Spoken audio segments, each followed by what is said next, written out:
If you could continue your story, please. Thank you. About Mako. You talking about Mako? Oh, Mako. I knew Mako, and I'm actually friends with his family.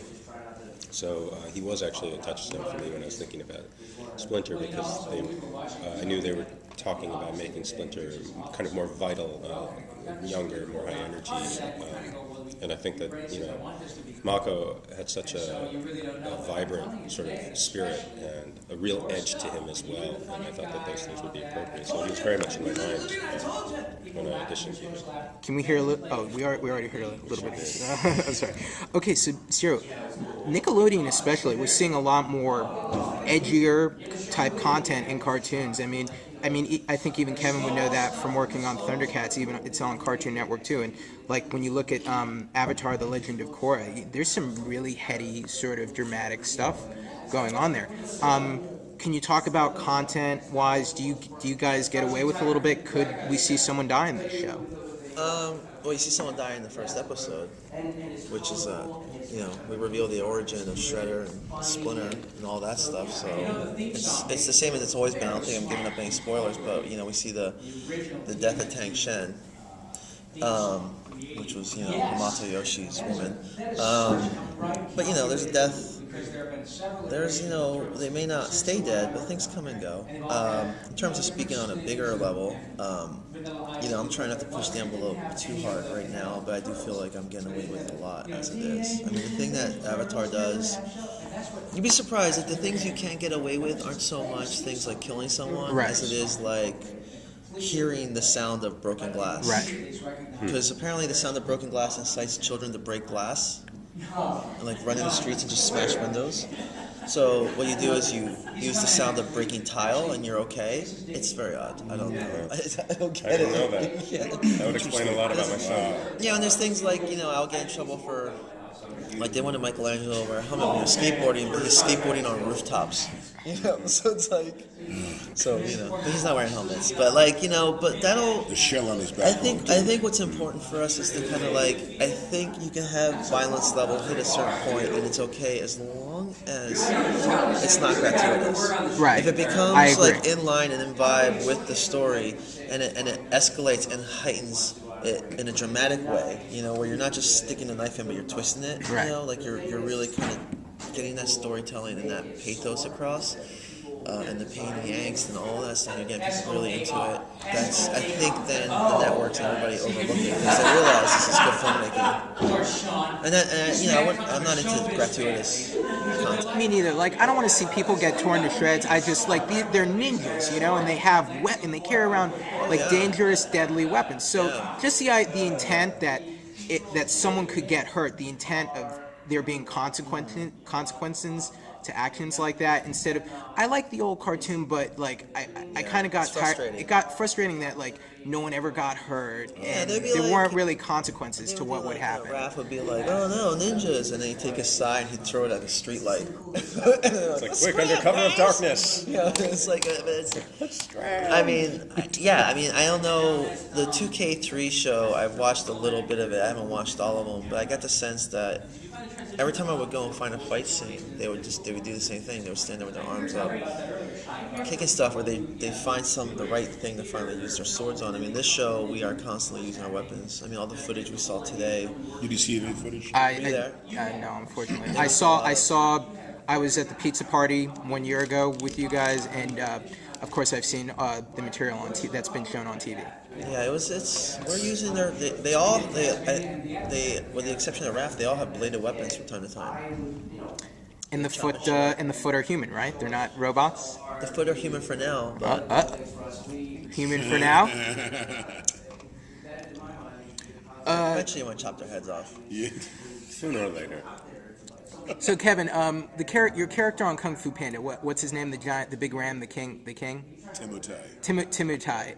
He's always got this great rivalry with Po, and he's thankfully become a recurring antagonist. Do you ever get tired of having to yell so much and speak really quick? Like he goes "Get me the princess!" Yeah. Do you ever have to take a few breaths when you do that character? Yes, sometimes. But working with Peter Hastings, he's fun director, so it's easier to do. And when you work with somebody who's fun to work with, there's no problem. If you're working with somebody who's just completely repetitive, then you want to blow your head off. Yeah, so that's just not the type of sessions we have. So that character it's always fun to do. Always fun to do that. How did you like when Poe actually asked him, "Why do you yell so much? Why don't you talk like a normal person?" I don't remember the episode. Actually, I don't even remember. But there was actually a time where Poe actually like, "Why do you talk like that? Yeah. Talk like a normal person." Yeah, no, I cannot even remember. Do you ever get to record with Mick Winger as Poe? Yes, and he's brilliant. He sounds just like him. He's amazing. He sounds better than Jack Black, doesn't he? He's quite wonderful. He really is. You know, he brings a lot to the role, just like Danny Jacobs did too, of course. Never mind that. Now, Ciro, we actually, I heard a nice remix of the classic, the 1980s show theme song for this show. Was that, do you know whose idea that was? Did you want the Turtles to have a theme? Today? It was really, It's in the commercials. Oh yeah, it's a longer. The whole piece itself has a lot of new lyrics, and what happened was He's not very involved. I'll try and tell this as quickly as possible.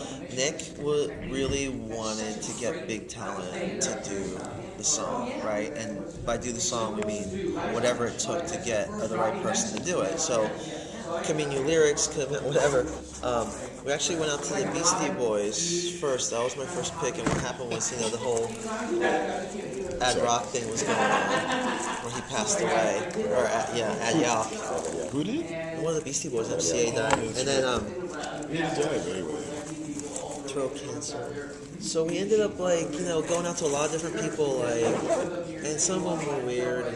But what happened was, in the meantime, as a contingency, we went out to our composer, someone who I've worked with for years, and said, hey, in the meantime, while we're still looking for a Jay-Z or an Eminem or someone, do you want to throw something together as least as a working, work in progress kind of template? And he did something and was kind of like, a little self-conscious about it, and was like, I don't know how I feel about it, and he played it for us and we all loved it.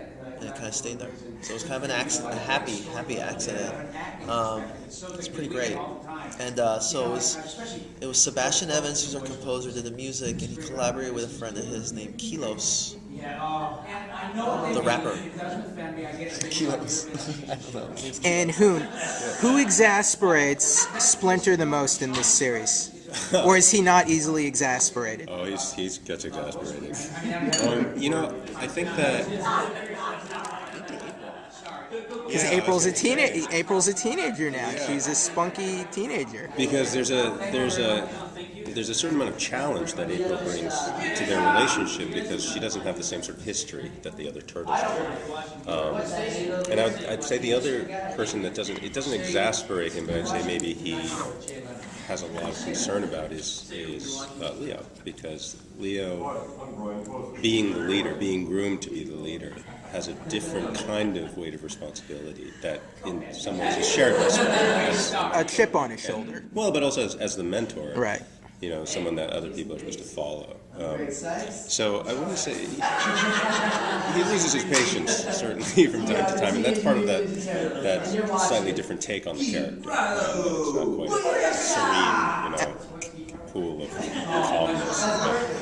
Kevin, last question: Does Shredder have any minions or lowly henchmen to bully or insult and abuse? There's a couple of characters. That one, I don't want to, make any spoilers here, but he has a couple of. Am I allowed to say that? Yeah, go ahead. There's a dog pound. And what's the other character's name? Fish Face. Fish Face. Who get mutated into, I guess, a walking fish. And a dog pound is terrible. Like a giant kind of Akira. Yeah. All right. Thank you very much for your time, gentlemen. Kevin Michael Richardson, the impeccable Shredder, Ciro Nieli, executive producer, and Hoon Lee, Splinter. Thank you guys very much. Okay. Thanks so much.